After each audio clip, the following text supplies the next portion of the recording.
tous ces élus politiques qui vont se rendre à Saint-Malo, eh bien qu'ils restent en Guadeloupe et que les fonds concernant leur séjour là-bas, les billets d'avion et tout, qu'ils le reversent aux familles.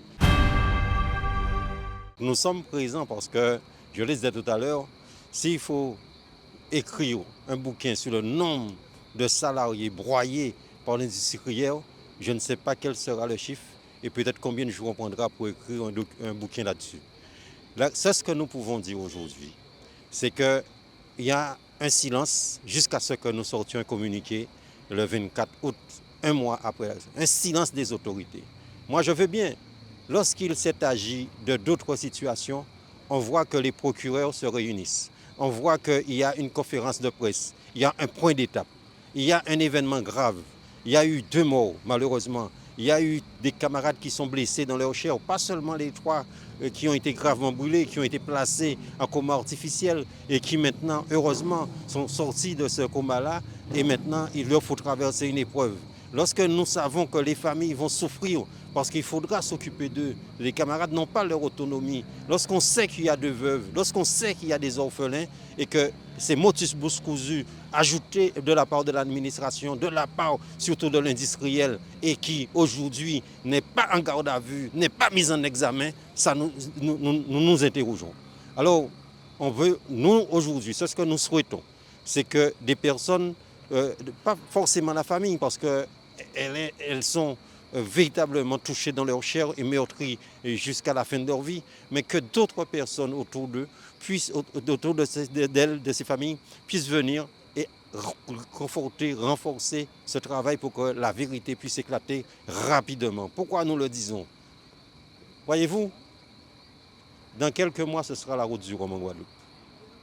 Il y a 4 ans, il y a eu un accident. On nous dit qu'il y a une enquête du BEA ici par rapport à la faute grave commise au niveau de Montebello par l'industriel. La faute grave commise par cet individu ou ce groupe. Et il n'empêche que on nous dit qu'il y a une enquête du BEA, Bureau Enquête Accident. Il y a une enquête aussi il y a 4 ans. Novembre 2022, le BEA rendit son rapport. En février 2024, il n'y a pas de procès. Donc, est-ce que les parents des camarades de Montebello vont rester donc 4 ans pour attendre qu'il y ait un résultat, qu'il y ait donc, les conclusions des enquêteurs, pour qu'ensuite, qu'on envoie au Kalanga qu'un procès? Donc nous disons qu'il faut arrêter la souffrance psychologique, la souffrance physique, la souffrance mentale de toutes ces personnes et ça nous engage, nous. Et nous le disons aujourd'hui. Autant qu'on ne peut pas réclamer qu'on puisse pénaliser les skippers parce qu'ils se sont préparés. Ils ont un fonds. Mais au moins, tous ces élus politiques qui vont se rendre à Saint-Malo, eh bien qu'ils restent en Guadeloupe et que les fonds concernant leur séjour là-bas, les billets d'avion et tout, qu'ils le reversent aux familles. Parce que les familles sont en grande difficulté. Et c'est la raison pour laquelle nous disons qu'ils n'ont pas à souffrir 3 fois, 4 fois de cette situation. Et nous appelons aussi les industriels du secteur de canne sucre rhum à aider ces familles-là. Ils vont sortir grandis à travers ce qui s'est passé, à travers donc, tout ce qu'ils ont subi. On sait, nous, ce qui se passe dans la banane. Les salariés ne sont pas payés, les salariés meurent aussi. Et qu'on découvre que pendant qu'ils ne sont pas payés pour certains, eh bien, on distribue de la banane sur le Tour de France sans aucun problème. Il y a des manifestations. Donc, le groupement des producteurs de bananes devient généreux vis-à-vis de ceux qui ne sont pas des travailleurs, qui souffrent au quotidien. Donc, ce que nous disons aujourd'hui, eh bien, la classe ouvrière a été meurtrie dans sa chair. La classe ouvrière a servi de chair à canon, encore une fois, à cette usine-là, et qui revient maintenant à qu'on puisse réellement donc, permettre à ces familles de sortir de l'ornière et surtout que la rentrée des classes va se faire et que ces enfants-là ne soient pas traumatisés et puissent donc être scolarisés dans les meilleures conditions. Donc ça passe par une prise de position ferme. Alors j'en veux bien au préfet, je veux bien au directeur de l'ADL, je veux bien à Mme Calbo.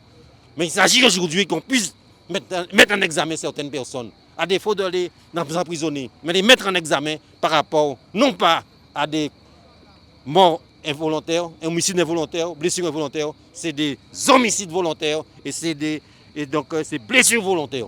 Donc c'est ce que nous venons dire aujourd'hui et nous appelons à tous ceux qui sont en train de se lanterner ou bien se larmoyer, que maintenant, il faut qu'on nous respecte dans ce pays-là. Et j'en termine ici. Si c'était des Blancs qui étaient morts, eh bien, il y aurait eu déjà une réaction. Il y aurait eu tout ce que j'ai décrit là. Et donc, nous disons tout simplement qu'il faut nous respecter en tant que travailleurs. La classe ouvrière n'a pas de couleur, mais la classe ouvrière doit se faire respecter. Et nous sommes encore dans un pays colonisé où nous savons déjà que la justice a choisi son camp.